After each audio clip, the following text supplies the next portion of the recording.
Sean todos bienvenidos en esta mañana. Mira a la persona que está detrás suyo, por favor, y píquele el ojo. Pero píqueselo pasito, no ahí lo mande para la clínica. Salmo capítulo 4, versículo 1, y busque también Romanos capítulo 12, versículo 19. Repito las citas. Salmo capítulo 4, versículo 1, Romanos capítulo 12, versículo 19. Pero antes de ir a la palabra, por favor oremos. Amado Señor, honramos, bendecimos y reconocemos que tú eres Dios santo, tú eres un Dios justo, que tú estás en medio nuestro, Señor, que tú nos dejas disfrutar y sentir tu presencia. Entregamos un tema más de tu carácter, Señor. Ayúdanos a través del estudio de tu palabra conocerte, Señor, conocer quién es el Dios Padre, cómo actúa, Señor, para que podamos aprender a orar e ir a ti, Señor, con un conocimiento verdadero de ti, Señor. Disipa de nuestra mente, Señor, todas esas ideas equivocadas que nos han sido puestas a lo largo de la tradición y de muchas ideas equivocadas. Abre nuestra mente, abre nuestro entendimiento y que nuestro hombre interior, Señor, se disponga para recibir tu palabra. En el nombre de Jesús, amén y amén. He titulado la enseñanza de hoy, El Dios de mi justicia. ¿Cómo se llama? El Dios de mi justicia. Así lo veía David. David veía a Dios como el Dios de su justicia. Mira lo que dice Salmos capítulo 4, versículo 1. Respóndeme cuando clamo, oh Dios de mi justicia. Cuando estaba en angustia, tú me hiciste ensanchar. Ten misericordia de mí y oye mi oración. Ahora toda la iglesia lo va a leer, por favor. Yo me lo sé porque este fue el primer versículo que me enseñó mi mamá cuando yo era un niño. O sea, por allá en la época de Simón Bolívar. Dice, respóndeme cuando clamo, oh Dios de mi justicia.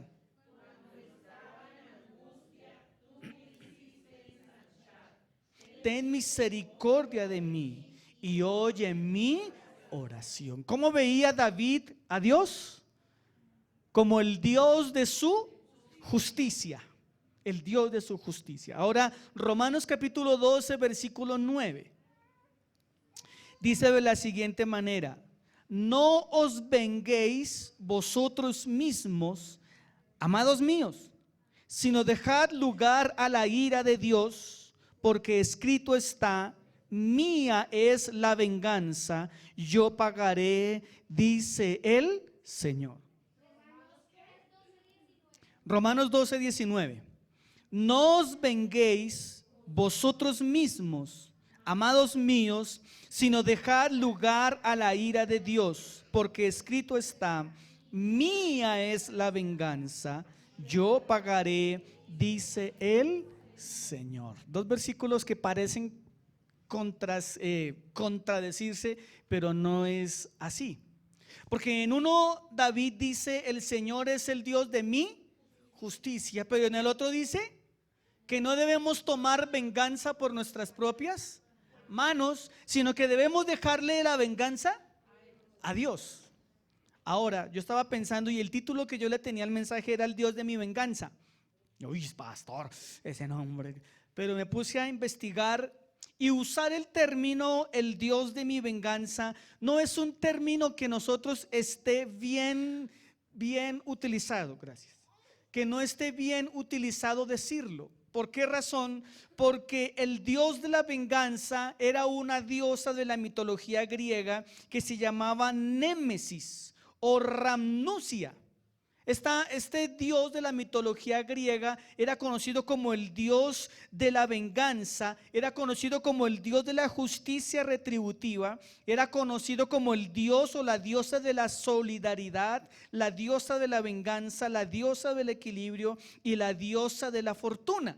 Mitología griega, ¿no? O sea, no es verdad, pero a esta se le atribuía el título del dios de la venganza. Por eso cuando decimos cosas debemos tener a veces cuidado con lo que nosotros decimos, porque podemos estar invocando al Dios equivocado. Esta mitología enseñaba, o esta creencia, ellos creían que la diosa Némesis castigaba a los que no obedecían. Pero especialmente esta mujer castigaba a los hijos que no obedecían a sus padres. Vea pues. Y esta mujer recibía los votos y los juramentos secretos de su amor y vengaba a los amantes infieles y desgraciados por el perjurio o por la infidelidad de sus amantes. Eso era lo que creían acerca de la diosa de la venganza. Pero nosotros vamos a hablar del Dios de mi justicia. El Dios de mi justicia. Ahora, quiero preguntarle, ¿cuántos de nosotros hemos vivido algún momento una injusticia? ¿O en este momento usted está siendo víctima de una injusticia? ¿Alguien de acá, de pura casualidad?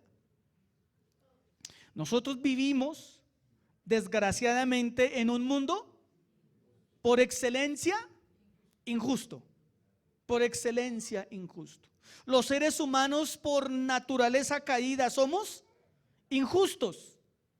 Nos cuesta horrores actuar con justicia y con equidad. Nos cuesta. Y muchas veces en ciertos momentos nuestra justicia, la balanza de nuestra justicia se inclina a favor de los intereses personales. Hace como 27 años, más o menos, tal vez, cuando era novio de la hermana Liliana, cuando la perseguía, mejor dicho, hermano. Y yo trabajaba en una empresa de alimentos, un casino. Y yo tenía que, en esa época yo era conductor.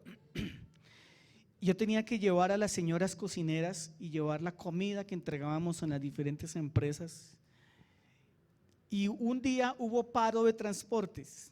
Entonces me llamó don Iván y me dijo: Daniel, recoja a las fulanas de tal y acérquelas hasta el lugar más cercano donde ellas puedan coger bus para sus casas.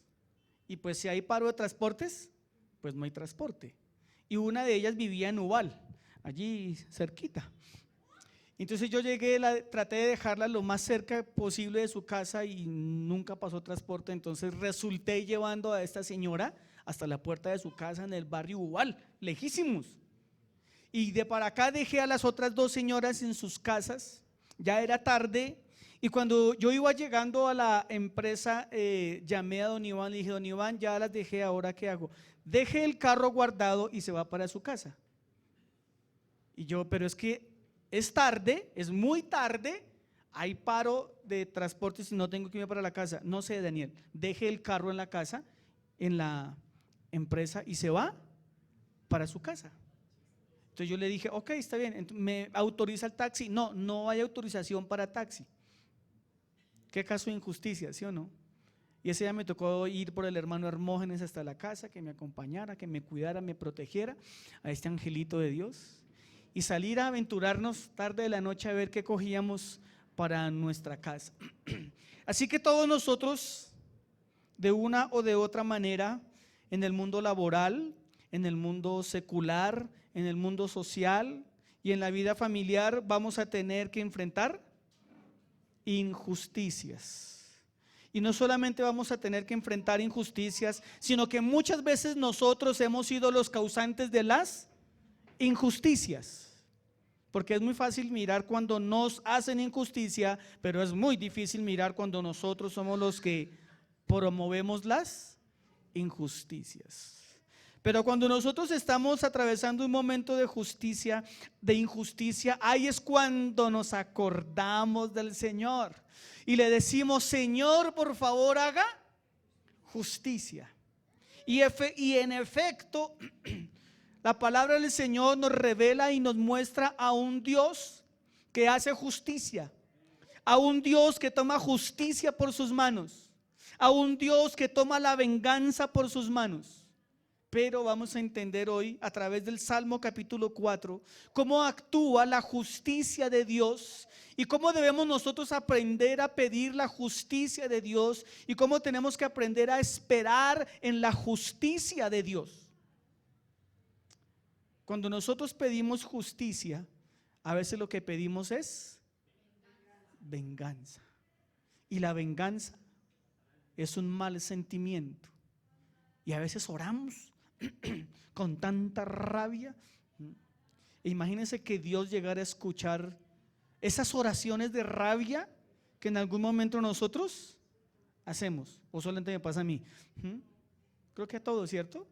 Así usted no cierre los ojos y así usted no se arrodille, allá por dentro usted dice: ay, Señor, ojalá.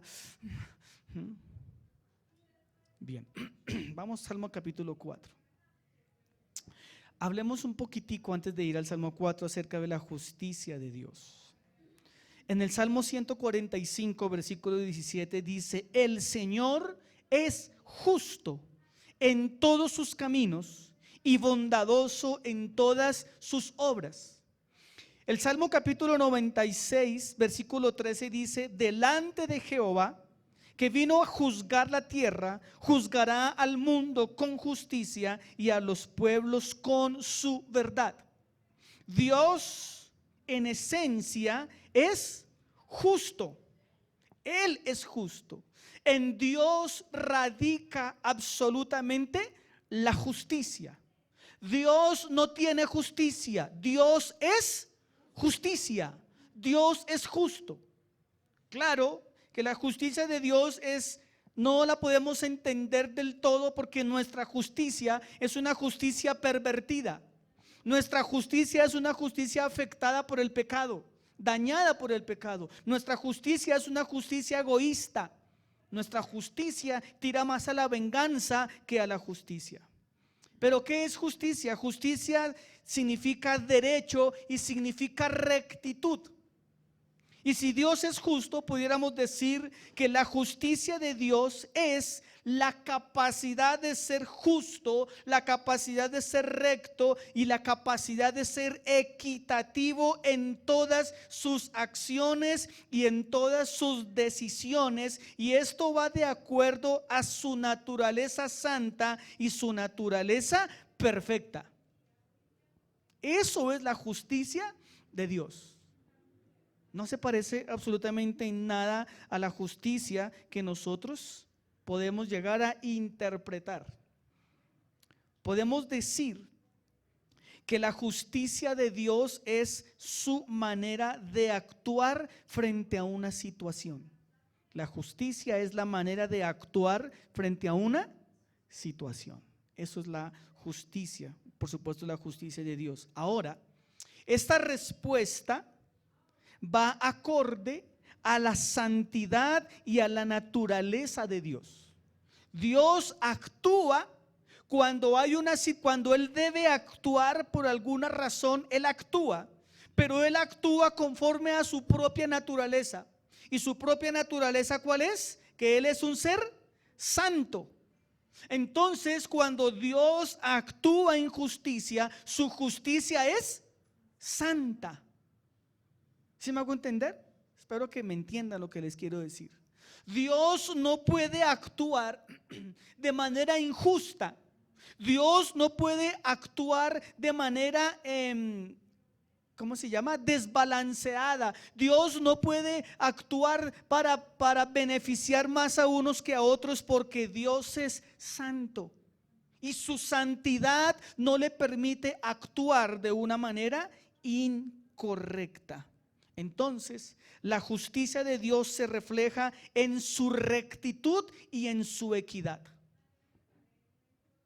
Ahora, miremos de qué manera Dios ejerce su justicia. De qué manera Dios actúa en su justicia. Primero, Dios ejerce una justicia santa. Permítame repetir lo que acabo de decir. Dios es absolutamente santo.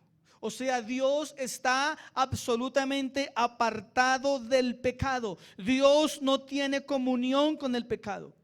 Y si la justicia de Dios es santa, quiere decir que Dios no busca el mal, ni Dios busca la maldad del ser humano. ¿Por qué? Porque en el corazón de Dios no hay sentimientos mezquinos ni pensamientos de maldad. No hay. No lo hay. Ahora, cuando nosotros miramos desde la óptica humana y vemos cuando Dios hace justicia, nos puede llegar a parecer que la justicia de Dios es muy severa, es muy dura, es muy trágica. Porque si nosotros vamos al relato de Noé, cuando Dios le dice que construya un arca, Dios decidió acabar con toda la humanidad. Usted dirá, no, pero ¿cómo el Dios que los creó, cómo Él mismo se atreve a exterminar lo que Él creó? Pareciera que fuera un Dios injusto, ¿cierto? Pareciera que no, a Dios como que se le fue la mano. Sí, estaba tan de mal genio que no midió las consecuencias. Pero si miramos esa justicia de Dios, vamos a entender que Dios actúa en perfecta santidad. Y nada de lo que Dios hace va en contra de sus principios. Y la palabra dice, volviendo al caso de Noé, que Dios tomó la decisión de acabar con la raza humana porque el pecado del ser humano había llegado a la presencia de Dios y Dios no soportaba el pecado del hombre.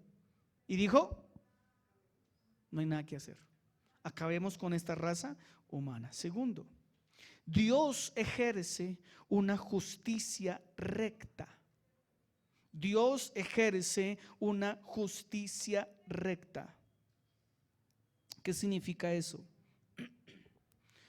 Quiere decir que Dios actúa de tal manera, sus decisiones siempre son correctas y acertadas. Dios cuando actúa y Dios cuando hace justicia, sus decisiones son correctas. ¿Correctas para quién? Correctas para Él.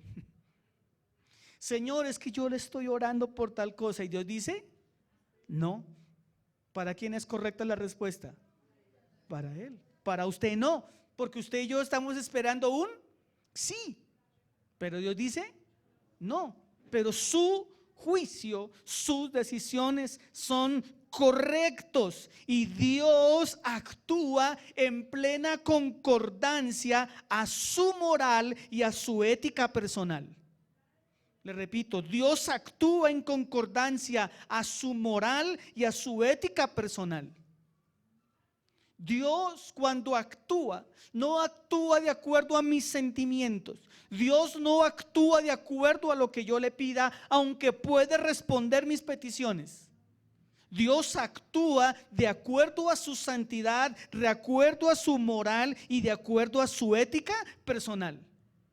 Y si Dios decide darme la respuesta a mi petición, es porque muy seguramente mi petición está encaminada a la voluntad de Dios. Y esa respuesta glorificará a Dios. Y si Dios no responde una petición mía, seguramente es porque esa petición mía no está encaminada a obedecer y agradar la voluntad de Dios. Así a mí me parezca que esa es la verdad. Y así a mí me parezca que lo que yo estoy pidiendo es lo justo. Pero recuerde que nuestra justicia está manchada por el pecado. Y eso la desdibuja por completo. La justicia de Dios es equitativa. Quiere decir que Dios actúa de manera equilibrada. Dios no es como nosotros que tenemos problemas emocionales. ¿Sí o no, Angeli? Que hoy me levanto de buenas pulgas y mañana me levanto matando las pulgas que hoy las dejé con buenas intenciones. No, Dios no actúa de esa manera. Dios es un Dios equitativo.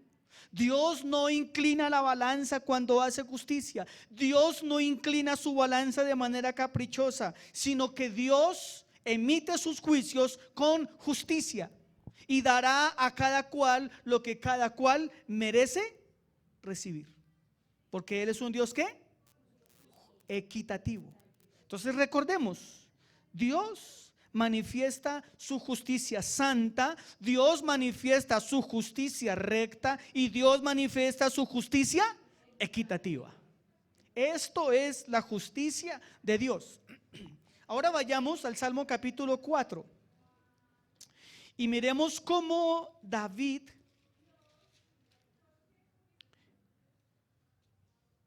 ahora, si hay un hombre en la Biblia que haya experimentado la justicia de Dios, fue David. Fue David. Un hombre a quien Dios lo defendió una y otra vez. Un hombre a quien Dios lo sacó en victoria una y otra vez. Lo libró de la muerte una y otra vez. Estudie la vida de David y se va a dar cuenta cómo Dios de manera tan increíble se manifestó en la vida de David. Algo interesante. Y este Salmo capítulo 4 es un salmo muy bonito. Me lo sé desde que tengo 8 años de edad y nunca lo había estudiado, ¿puede creerlo? Y lo repetía como loro. Pero este capítulo nos deja muchas enseñanzas. Este capítulo tiene 3 divisiones. Al igual que Jeremías al comienzo del culto cuando lo leímos. El Salmo capítulo 4 lo escribió David y se conoce como un salmo matutino, como una oración matutina, como una proclamación matutina de esa confianza que David había experimentado en el Dios de su justicia. Entonces, primero, encontramos en el versículo 1 la voz de clamor y la voz de plena confianza. Ahora, este salmo, al parecer, alguien tocaba el arpa o el instrumento de cuerda y el músico lo iba declamando. Así era como se pronunciaba esto. Era como un poema. Entonces, mientras iban tocando el arpa, el artista iba recitando este salmo. Ese es el contexto histórico. Entonces, el versículo 1 encontramos la voz de clamor y la voz de plena confianza. David dijo, ¿qué dijo? Respóndeme cuando clamo. Lo primero que David hacía era clamar al Señor. Clamar al Señor. Clamar al Señor. Cuando nosotros estamos atravesando un momento de angustia, de tribulación, de injusticia, creo que es el momento en que debemos clamar al Señor. Señor, respóndeme cuando clamo. Pero ¿a quién le estaba respondiendo el Señor? David dice, respóndeme cuando clamo, oh Dios de mi justicia. ¿Por qué David se expresa? Dice el Dios de mi justicia. Repito, porque David había ya experimentado cómo Dios había hecho justicia en días pasados en él. Y David tenía clara la justicia de Dios. Y David comenzó a pedir al Dios que hiciera justicia. Qué interesante. Qué interesante. Por lo menos en este pasaje, David comienza a clamar al Dios de la justicia, pero a lo largo que vamos a mirar en el pasaje, vamos a ver que David comienza a confiar y comienza a desear la justicia de Dios, pero David no comienza a manifestar un sentimiento de venganza, un sentimiento de ira, un sentimiento de rabia, sino que David más bien comienza a examinar y a dejarnos ver cómo actúa la justicia de Dios a favor de nosotros. Versículo 2 al 5 es la siguiente división. Se le llama la voz de la amonestación. Mire, en el versículo 1 David se dirige a Dios. Ahora, de los versículos 2 al 5, David se dirige a sus enemigos y comienza a hablarle a sus enemigos. Y David comienza a expresarles a ellos unas cosas muy interesantes. ¿Quiénes eran los enemigos de David para este momento? Entonces leámoslo rápidamente. Hijos de los hombres. Esta frase es una frase bastante interesante en la Biblia. Pero según los estudiosos de la teología y de la gramática, los hijos de los hombres eran personas de la alta alcurnia, eran personas importantes, eran hijos de la nobleza, eran personas que tenían cargos de autoridad muy alto, dicen los estudiosos. Y estas personas con las que David se codeaba, porque él ya era el rey, estas personas estaban consagradas y dedicadas a la maldad. Y eran personas que, según el contexto, difamaban de David, hablaban de David, decían cosas de David. Por eso David escribe ese salmo. Entonces dice: hijos de los hombres. Les habla a estos hombres importantes. ¿Hasta cuándo volveréis mi honra en infamia? ¿Amaréis la vanidad y buscaréis la mentira? Sabed pues que Jehová ha escogido al piadoso para sí. Jehová oirá cuando yo a él clamaré. Temblad y no pequéis. Meditad en vuestro corazón, estando en vuestra cama, y callad. Ofreced sacrificios de justicia y confiad en Jehová. Aquí está David hablándole a sus agresores. Está hablándole a aquellos que le hacían maldad. Ahora, ¿qué es lo que David les está diciendo? Primero, eran personas poderosas, eran personas influyentes, eran personas de la alta nobleza de aquel tiempo. Estas personas debían tener algo muy en claro. Mire eso tan bonito. David le dice a esas personas: tengan cuidado con quién se están metiendo. Tengan mucho cuidado porque usted no sabe quién soy yo. Esa frase viene desde allá, hermano. Que el hijo del político se la copió es otra cosa muy diferente. Pero David le dice a estos hombres, versículo 3: sepan que Jehová ha escogido al piadoso para sí. ¿Quién era el piadoso? David. Él era el piadoso. Dios lo había escogido para sí. Mire, Jehová oirá cuando yo a él clamaré. David les estaba diciendo: pilas, pilas, porque yo soy un escogido de Dios. Y cuando yo le clamo a Dios, Dios viene en mi defensa. Es lo que David les estaba diciendo. Métanse conmigo, atrévanse a meterse conmigo, pero Dios va a venir a mi defensa. David sigue diciendo cosas más interesantes. Versículo 4. Estos difamadores debían tener muchos motivos para temblar de miedo. Y más bien lo que David le dice a sus difamadores es que debían evitar su pecado contra el justo. Versículo 4. Temblad. David le dice a sus difamadores: tiemblen, tiemblen, tiemblen, porque yo soy el escogido de Dios. Tiemblen. Porque cuando yo le oro a Dios, Dios viene en mi defensa. Tiemble, les dice David. Y no solamente le dice tiemble, sino que David invita a sus enemigos a reflexionar en la verdad de un Dios defensor. Y Dios les dice: no pequen, temblad y no pequéis. David le estaba diciendo a sus agresores: tengan miedo. Les aconsejo que no cometan el error de meterse conmigo, porque yo soy el escogido de Dios. Qué tremenda enseñanza que nos deja David, ¿verdad? Sigue leyendo: temblad y no pequéis. Mire, meditad en vuestro corazón, estando en vuestra cama, y callad. ¿Qué les dijo a ellos? Arrepiéntanse. Reflexionen si lo que ustedes me quieren hacer es correcto.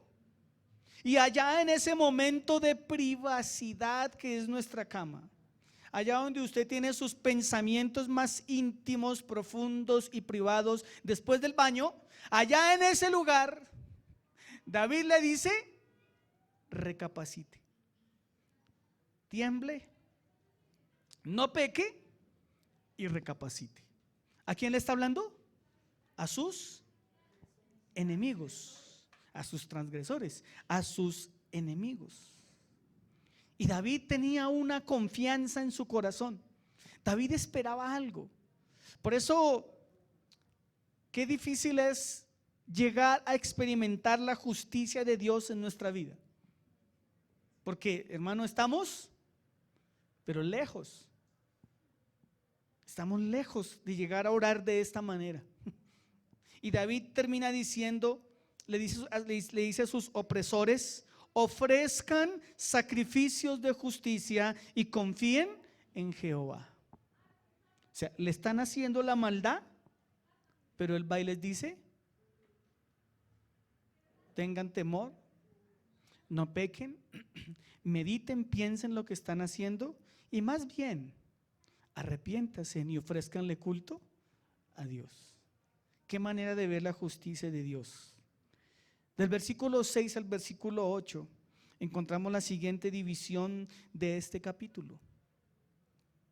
Y este capítulo aplica mucho para nuestros días. Esta sección, perdón. Versículos 6 al 8. Muchos son los que dicen. ¿Quién? De ahí se copió Roberto Gómez Bolaños, cuando él dijo: oh, ¿quién podrá defenderme? Ese tipo leía la Biblia, hermano, y lo transliteró. Muchos dirán, o muchos son los que dicen: ¿quién nos mostrará el bien? Los estudiosos de la Biblia dicen que este pasaje es la preocupación universal del hombre. La Nueva Traducción Viviente dice: ¿quién nos mostrará tiempos mejores? ¿Quién nos mostrará tiempos mejores? Si usted habla con cualquier persona hoy en Colombia que tenga sus 4 dedos de frente bien puestos, entienda mi vainazo, va a entender que la situación está difícil. Y las personas dicen: pareciera que no hay esperanza, pareciera que todo esto va camino a la destrucción. Bueno, pues sí, porque esto va de mal en peor. Pero mientras Cristo no venga a la tierra, hay una esperanza, hay una esperanza. Y cuando se escribe este salmo había esa preocupación: ¿qué va a pasar con nuestras vidas? ¿Quién nos va a mostrar el bien? Esta frase demuestra el desconsuelo. Esta frase demuestra la falta de esperanza de quien no tiene a Dios en su corazón. Esto es lo que la humanidad entera está experimentando. Ahora, sigamos leyendo lo que dice la palabra del Señor. Versículo 7. Tú diste alegría a mi corazón mayor que la de ellos cuando abundaba su grano y su mosto. Mire lo bonito que dice David. David es una, se puede decir, antítesis a nosotros. Que usted llega con su carro enfrente de su casa, que lo único que no le suena es el radio, y llega el vecino con semejante nave, y usted lo mira y dice: Señor, pero ¿cómo así? ¿Cierto? ¿Cómo así? Si domingo a domingo yo fiel. Y David dice acá que él estaba mirando a sus enemigos y sus enemigos abundaban de grano y de mosto. Sus enemigos estaban en abundancia, estaban bien, aparentemente no tenían problemas, aparentemente no tenían dificultades, tenían todo lo que una persona de pronto quiere llegar a tener. Sus enemigos tenían el celular que él quería. Sus enemigos tenían la casa que él quería. Sus enemigos se compraban la ropa que él quería. Sus enemigos tenían todo lo que él quería. Pero David dice algo muy importante, y es la raíz del meollo. David dice: tú diste alegría a mi corazón, mayor que la de ellos. David está diciendo algo muy importante. David estaba comprendiendo, hermano, que su gozo y que su alegría no dependía de los goces ni de las cosas materiales. David sabía que un carro no le traía felicidad, o 10 caballos raza fina. David sabía que nada de eso le traía felicidad. David sabía que la felicidad provenía de Dios. Amén. ¿Podemos ser como David? ¿Podemos aprender a ser felices con esas 4 paredes que Dios nos ha permitido tener? De pronto chorreadas, manchadas. De pronto le toca a usted poner un pedacito de taco en la banca, porque cuando usted se sienta en la banca lo duerme. ¿Sí? ¿Sí o no? Y usted va y visita a la tía rica, y la tía rica se sienta en unas poltronas que Padre Celestial. Usted con una poltrona compraría un juego de sala. Pero David dijo: a pesar de que mis enemigos están en opulencia, tú me has dado alegría. Qué tremendo. Sigamos leyendo. Versículo 8. El que tanto nos gusta leer, el que yo tanto les escribo en el WhatsApp. Versículo 8. En paz me acostaré.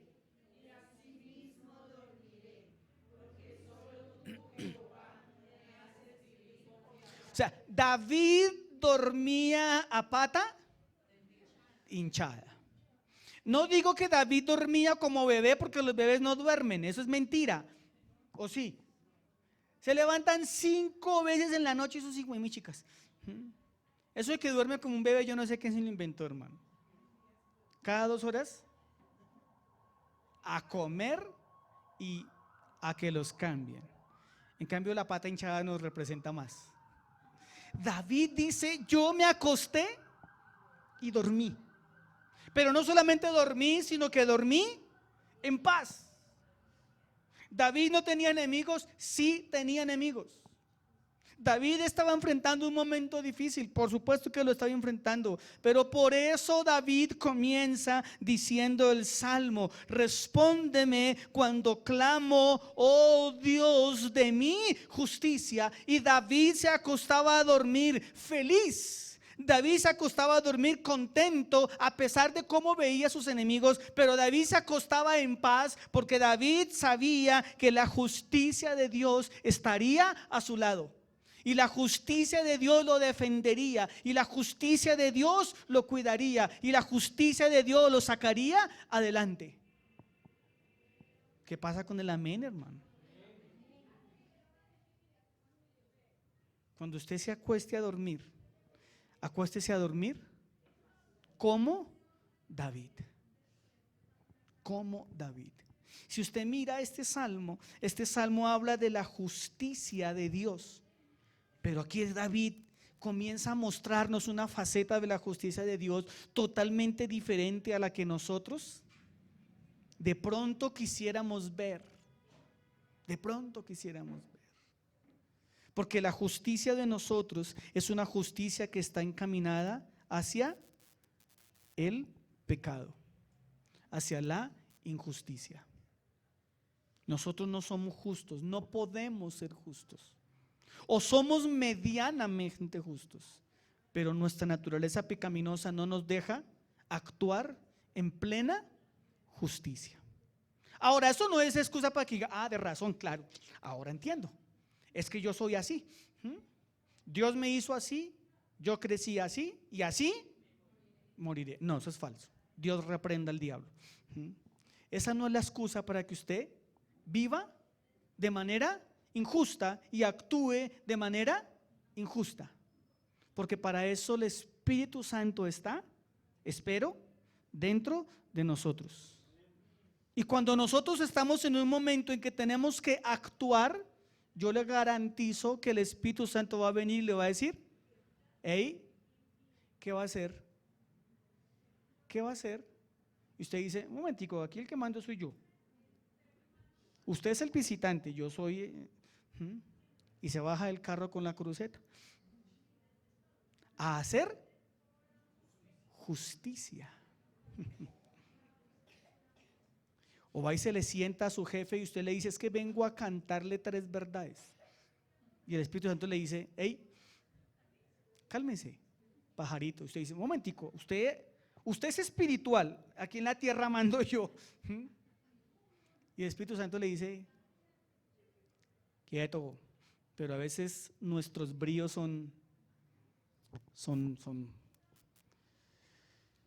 como la yegua que mi papá montaba allá en San Raimundo. ¿Cuál era que llamaba? Relevo. Era bien briosa. Permítame concluir con unos punticos. 3 cosas nos deja David en claro con este salmo tan bonito. Vuelvo a preguntarle: ¿cuántos de ustedes están enfrentando momentos de injusticia? ¿Alguien de casualidad? ¿Tú? ¿Alguno de ustedes?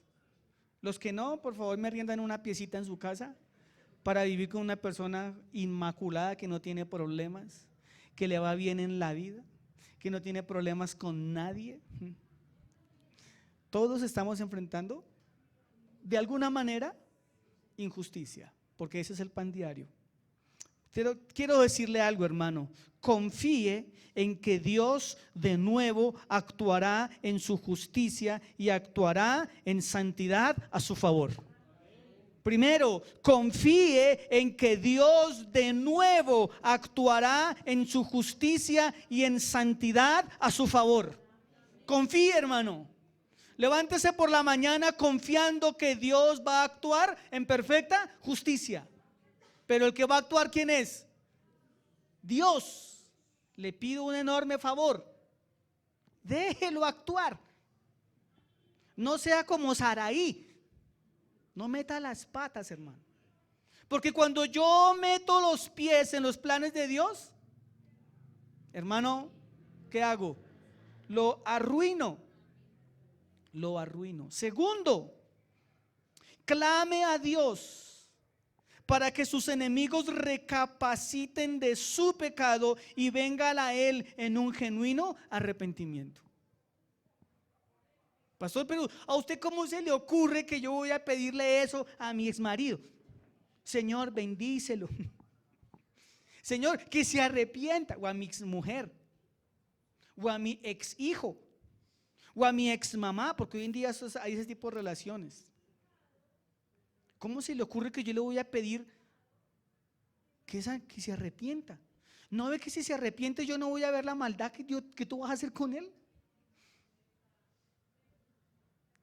Pero pues la palabra nos muestra que debemos orar, pidiéndole a Dios que esa persona que está haciendo injusticia recapacite y se arrepienta. Amén. Tercero, clame a Dios para que sus enemigos recapaciten de su pecado. Ya lo dije. Tercero, descanse en la providencia divina. Descanse en la providencia divina.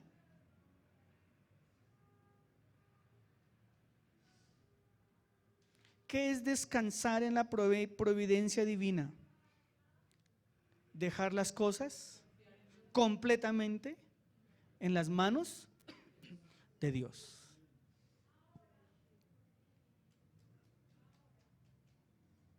Señor, te entrego esta situación. Yo no voy a meter las manos. Te entrego. Voy a descansar y voy a dejar que tú actúes como tú quieras. Ahora, desde aquí decirlo es muy fácil, hermano. Vaya, vívalo. Vaya, usted siéntese todos los días al lado de un jefe que es injusto, como me pasa a mí. y tener que decir: Señor, voy a esperar en tu providencia. Y llevo 6 años esperando la providencia de Dios. Sí, pero sigo esperando la providencia de Dios. Amén. Ahora en la vida práctica, hermano, tengo 4 consejos para darle en esta mañana. ¿Los quiere recibir? Bien, primero, apúntelos. Apúntelos. Primero, Dios defiende las causas justas y las causas santas. Dios defiende las causas justas y las causas santas. ¿Qué quiere decir eso? Esto quiere decir que Dios no actuará a favor de una mala decisión. No. No espere que usted y yo tomemos una mala decisión y después Dios diga: te voy a aplaudir, hijo. No. Porque si Dios es santo y su santidad es vivir apartado del pecado, y su santidad lo obliga a actuar en justicia, y Dios alcahuetea mis malas decisiones, entonces sería un Dios injusto. Y Dios no va a defender una causa injusta, y Dios no va a defender una causa insana. Dios defiende las causas justas y Dios defiende las causas santas. ¿Estamos de acuerdo? Dios jamás saldrá a defender el pecado. Jamás Dios va a salir a defender el pecado. Hermano, grábeselo en su cabeza. Póngale el color que le quiera poner. Póngale la excusa que le quiera poner. Póngale la justificación que le quiera poner. Pero Dios nunca va a salir en defensa del pecado. Jamás. Jamás. El día que Dios lo haga, dejará de ser Dios. Y no puede hacerlo, porque Él es Dios. Segundo consejo: ore correctamente. Ore correctamente. ¿Qué es? Estamos hablando de juicio y venganza, ¿no? Ore correctamente. ¿Cómo debo orar por aquellas personas que me hacen la vida imposible o que son injustos? ¿Cómo debo orar? Por ese jefe, por ese vecino, por ese familiar, por ese amigo, por esa persona que yo no conozco y le caí mal. ¿Cómo debo yo orar? Bien. No ore pidiendo ni deseando el mal de las personas. Como dirían los evangélicos panderetos lambeladrillos, nunca haga oraciones contrarias. Yo tengo mis problemas con esas frases, pero que hay cristianos que oran así, sí los hay. Oran deseándole el mal a la persona que le hizo un daño. Y vimos que David hizo todo lo contrario. Nunca le pida a Dios maldad por una persona. Ahora, yo le aseguro que Dios no va a escuchar esa oración. ¿Sí? Pero cuando usted ora, si es que lo hace, cuando usted ora pidiendo maldad, usted se está llenando de odio, se está llenando de rencor, se está llenando de amargura. Está alimentando un sentimiento dañino. Usted es el perjudicado. Dios no va a salir en defensa de una oración con un sentimiento mezquino, pero usted sí va a salir perjudicado. Y usted va a comenzar a esperar que Dios le parta la pata a ese tipo, o que le atraviese un carro por encima, o que le pase cualquier cosa. Y de pronto se desilusiona, porque cada vez se pone mejor, como los enemigos de David. Cada vez prospera más. O de pronto se le hace el milagrito y se parte una pata.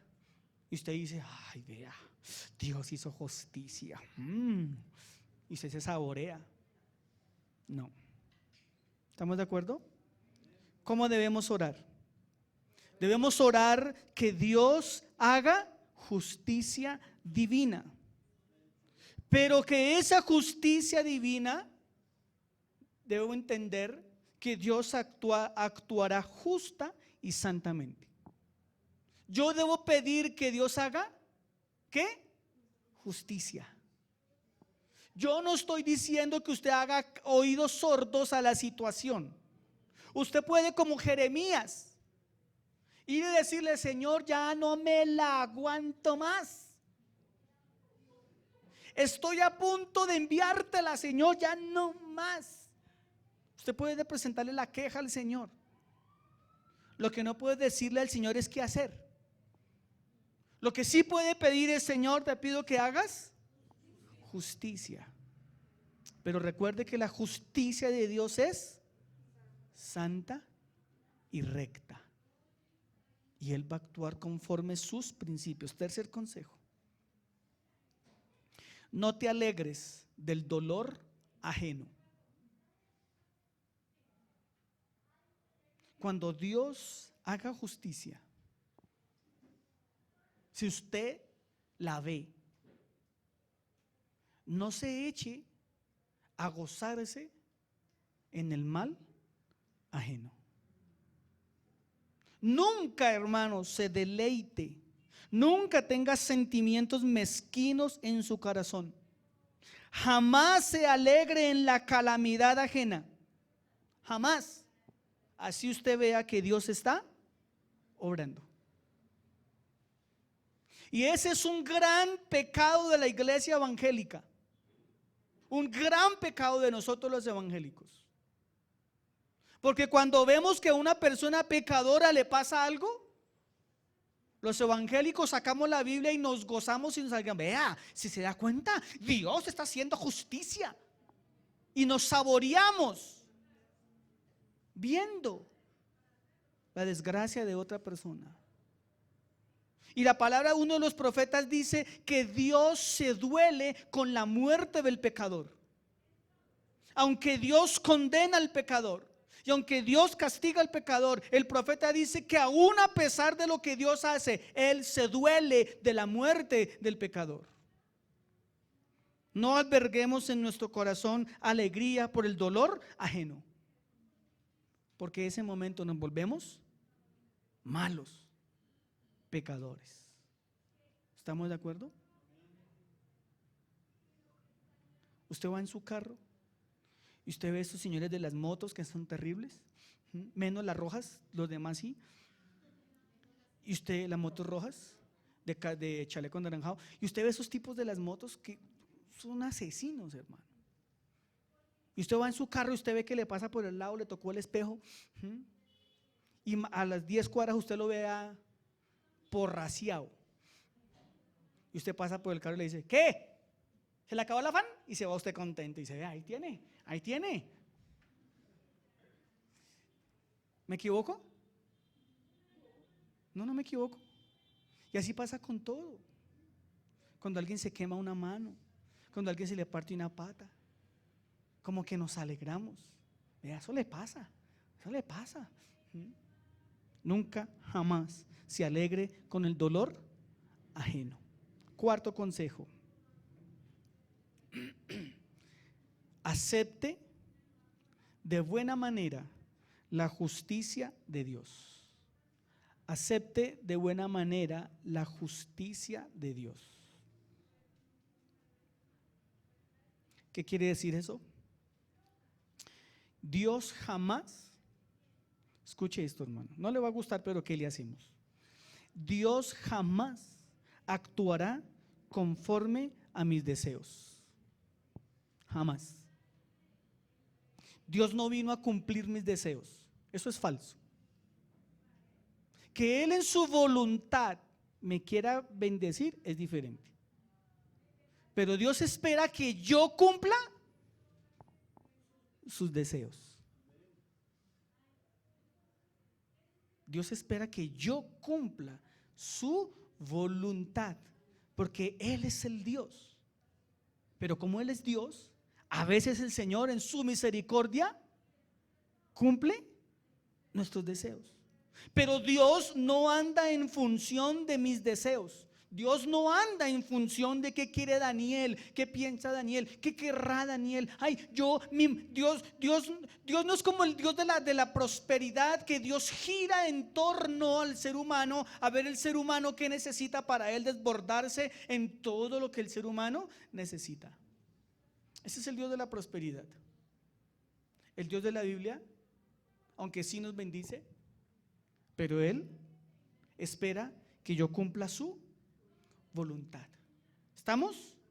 Y cuando usted le pide a Dios que haga justicia, debe entender que Dios no actúa conforme a sus deseos, ni conforme a su justicia, ni conforme a su percepción de justicia, ni conforme a la percepción de su problema. Puede ser que usted crea que usted tiene la razón, y usted está convencido que usted tiene la razón, y Dios dice: estás completamente equivocado. Estás completamente equivocado. Entonces tenemos que aprender a aceptar, bájale por favor, aceptar la voluntad de Dios. Dios actuará en su justicia santa. Cuando Dios vaya a defenderlo a usted de la situación que sea, Dios actuará en su santa justicia. Amén. Dígale a su vecino: Dios te va a defender de manera justa y de manera santa. Dios te va a defender de manera justa y de manera santa. Dígale al de atrás: hermano, Dios te va a defender de manera justa y de manera santa. Y termino con esto. Debemos aceptar las determinaciones de Dios como sean y como vengan. Debo aprender a aceptar las determinaciones de Dios, cual sea y como venga. Amén. ¿Estamos de acuerdo? ¿Quiere la justicia de Dios? Yo sé que sí. Pero aprenda que la justicia de Dios es santa, recta, ecuánime. Y Él actuará conforme su santidad. Amén. Incline su rostro, por favor.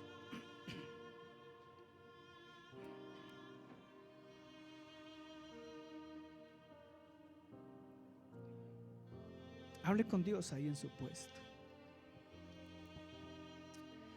Posiblemente alguien hoy esté viviendo un momento de injusticia. Posiblemente. Y me atrevería a decir que todos aquí estamos atravesando algún grado de injusticia en algo en nuestra vida.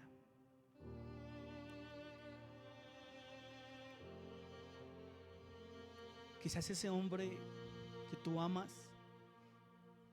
actúa injustamente. Quizás la mujer que tú amas actúa injustamente.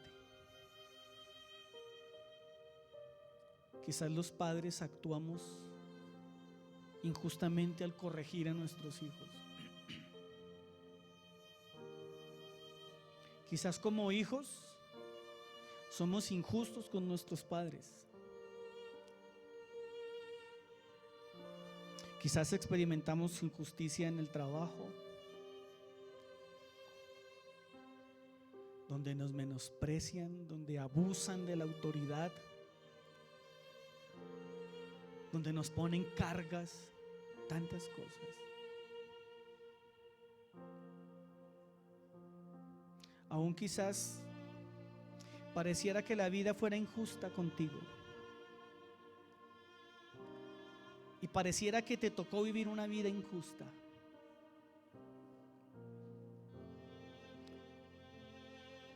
Pero no importa eso. Bueno, sí importa.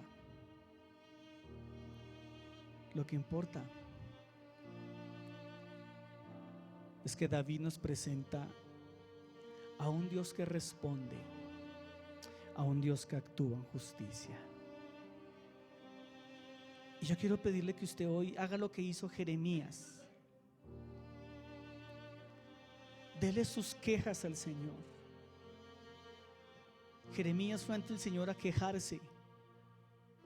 Y Jeremías fue y le lloró al Señor y le dijo: Señor, aquí estoy, me parece injusto todo lo que está pasando. Jeremías se lo dijo al Señor. Y el Señor le respondió a Jeremías: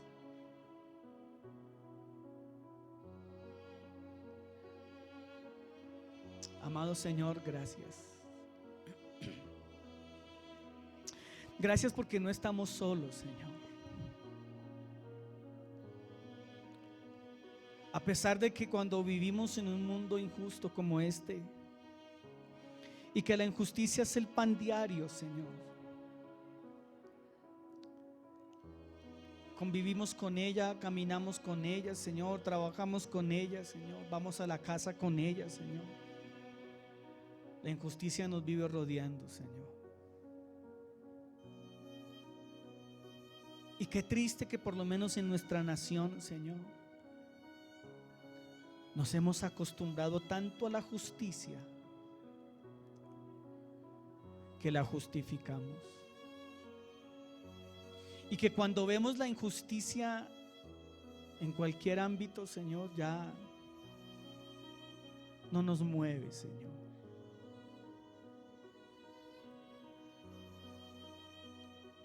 Solamente tu Espíritu Santo nos puede ayudar, Señor. Que no perdamos de vista, Señor, tu justicia, Dios. Señor, que aquí mis hermanos, Señor, puedan irse a sus casas con la confianza y la certeza que tú eres el Dios de su justicia, Señor. Y que tú defenderás la causa justa y la causa santa, Señor. Y que aunque tú no defiendes el pecado y tú no defiendes la injusticia, Señor,